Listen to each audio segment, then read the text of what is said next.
I tried doing some online banking.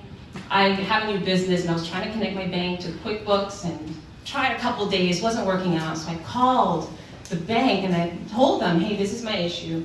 You know how they pass you from one person to the next? Well, that happened to me, and every time I found myself getting a little more irritated.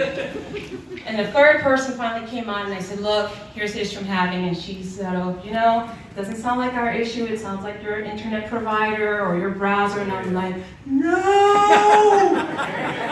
And then I said, okay, look, I'm starting a new business. This is completely new to me. Can you just be on the phone with me while I try it once more? Let's see if it really works. She's like, okay, sure. And her tone was tense, mine was tense, and then I did it. And sure enough, it worked. Yay. And I was like, Judy, you are the miracle. And I just had this moment where I needed to share this success with her. And I said, you're the miracle. I don't know what you did, but your presence absolutely transformed what I couldn't do for myself for 2 days. And she started to laugh. And I started to laugh. And in that moment, I thought about that quote, be the change you want to see in the world.